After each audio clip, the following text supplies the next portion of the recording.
তুমি নাকি ওকে গতকাল? এটা কি আপনার প্রথম বিয়ে? জি বর্তমানে কোনো গার্লফ্রেন্ড আছে? না অতীতে ছিল? না, অতীত বর্তমান কোনো কালই কোনো গার্লফ্রেন্ড ছিল না। কেন ছিল না? কেন প্রেম করেন? আপনার কি কোনো শারীরিক সমস্যা আছে? আসতে মানুষজন শুনতে পাবে। আপনি কি আমাকে দেখতে এসেছেন নাকি আশেপাশে মানুষ? জি, আপনাকে দেখতে এসেছি। আপনার কোনো শারীরিক সমস্যা আছে কি না? দেখেন, আমি এটা কখনো যাচাই করে দেখিনি, তবে আমার বিশ্বাস আমার এই ধরনের কোনো সমস্যা নেই। আপনার শরীরে কোনো ট্যাটু আছে? একটাও নেই।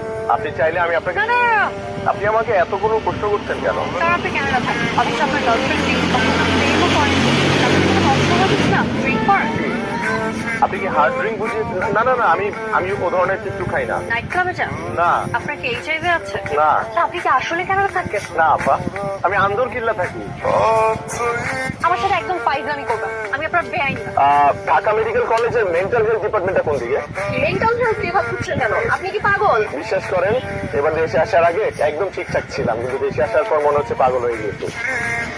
ওনার নাম মেঘ, উনি কানাডায় থাকেন। আমাদের মধ্যে বিয়ের কথাবার্তা চলছে, সম্ভবত উনি আমাকে ইমপ্রেস করার জন্য এখানে এসেছে। তাই আমার দিক থেকে তো আমি 100% রাজি, শুধু আমার ফিয়ান্সে মানে যার সাথে আমার বিয়ে ঠিক হয়েছে, মানে আপনাদের বান্ধবী কোনো গ্রিন সিগন্যাল দেয়নি। ও রাজি না থাকলে আপনি আমাকে বলতে পারেন, আমার আবার কানাডা যাওয়ার খুব শখ। ভাইয়া আমিও রাজি।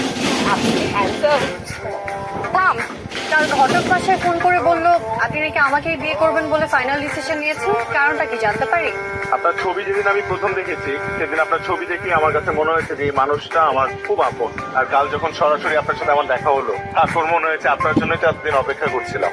আপনি সিনেমার ডায়লগ। কালকে আমরা একসাথে রিক্সায় চললাম, কিন্তু আজকে আপনি আমাকে আপনার পাশেই বসতে দিলেন না কেন? কারণ কালকে ফ্রেন্ডের চালাকিতে আমি আপনার সাথে বসেছি, না হলে আপনার পাশের সিটে কখনোই বসতাম। কেন আপনাকে পাশের সিটে বসতে দেইনি বলে আপনার কি মন খারাপ হয়েছে? মন খারাপ হবে কেন? জানতে ইচ্ছে হচ্ছে কেন করলেন। কারণ আমি চাই না গাড়ির ব্যাক সিটে আমার পাশে অন্য কোনো পুরুষ বসে। আমার পাশের সিটে শুধু আমার হাজবেন্ড বসে, আমি তার হাত ধরে কাঁধে মাথা রেখে বসবো। আচ্ছা, আপনি কি সবসময় মানুষকে তেল দিয়ে কথা বলেন? আমি আবার কখন কাকে তেল দিলাম? সব সময় বলেন, মাত্রও বললেন। আবার আজকে সকালে যেমন দাদিমাকে বললেন টু টিকটা আসেন। আপনি তো এখনো বিয়ের মতামত জানাননি। আমার 2টা শর্ত আছে, আপনি যদি আমার 2টা শর্ত মেনে নেন তাহলে আমি ভেবে দেখতে পারি। আমি আপনার সব শর্ত মেনে নেব। একটু আগে আমার শর্ত দুটো একটা কাগজে লিখে খামের ভিতরে রেখেছি, কাল যখন আপনার সাথে দেখা হবে তখন খামতে দিব। কাল একটা নীল শাড়ি পরে আসা যায়? আমি তো শাড়ি পরতে পারি না। সমস্যা নেই, আপনি আসলেই হবে। হ্যালো, আসসালামু আলাইকুম আন্টি।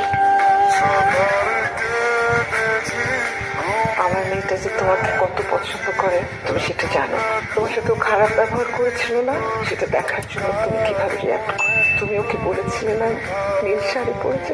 আমার খুব ভালো নীল শাড়ি ছিল না।